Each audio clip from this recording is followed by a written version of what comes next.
विजय संकल्प रैली में विधानसभा बल्लभगढ़ मंच से मनोहर लाल संबोधन कर रहे हैं। देखिए लाइव तस्वीरें। फिर भी उसको लाकर टिकट दे दी है। एक और प्रत्याशी जिसका बेटा आज भी ईडी के चक्कर में है, जिसको कभी भी पुलिस गिरफ्तार कर सकती है, उसको उठा के टिकट दे दी है। एक इनका विधायक का बेटा वो आज भी जेल में चला गया है।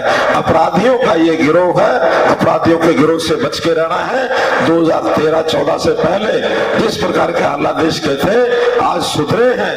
अगर कहीं गलती से, जैसा कृष्णपाल जी ने कहा, गलती से बटन कहीं दब गया तो 2014 की जो भयानक परिस्थिति है उसके अंदर फिर हमको दोबारा न धकेल दिया जाए। हम एक खुशहाल समाज के नाते आगे बढ़ेंगे और एक मजबूत सरकार, पहली बार जैसा नारा दिया गया, पहली बार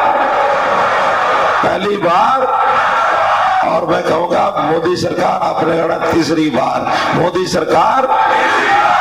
सरकार। और उसी कड़ी में हम लोग फरीदाबाद की सीट को, आपको ये पता है कि पिछली बार देश के अंदर हरियाणा की 2 सीटें पहली 3 में आई थी। पहली सीट गुजरात की थी, दूसरी जो मार्जिन के नाते हमारी सीट आई थी करनाल आई थी, और तीसरी फरीदाबाद आई थी। तो इसलिए मुकाबले में इस बार पहली भले गुजरात की थी, हमने मोदी जी का लिहाज कर दिया था, लेकिन मोदी जी अब उत्तर प्रदेश से चुनाव लड़ रहे हैं, इस बार गुजरात का लिहाज करने की जरूरत नहीं है।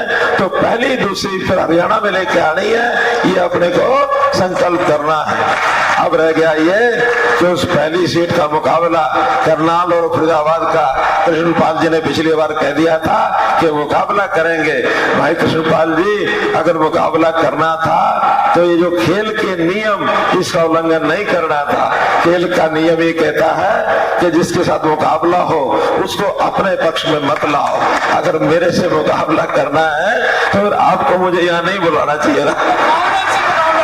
नहीं, मार्जिन में भी करनाल और फरीदाबाद में अगर मुकाबले की बात है, भले ही आपने खेल का नियम भंग किया हो, मैं नहीं करूंगा।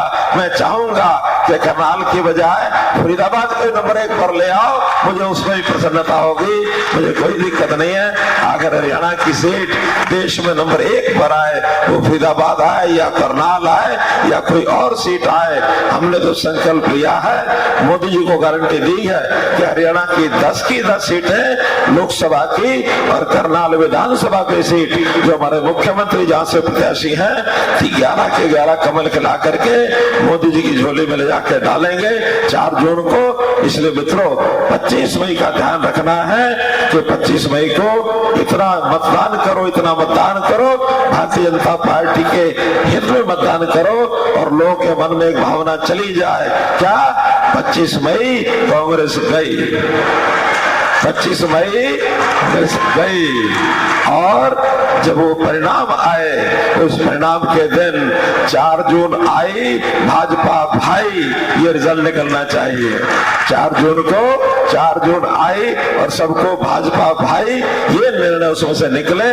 इसी अपील के साथ आपका बहुत बहुत धन्यवाद, बहुत बहुत आभार।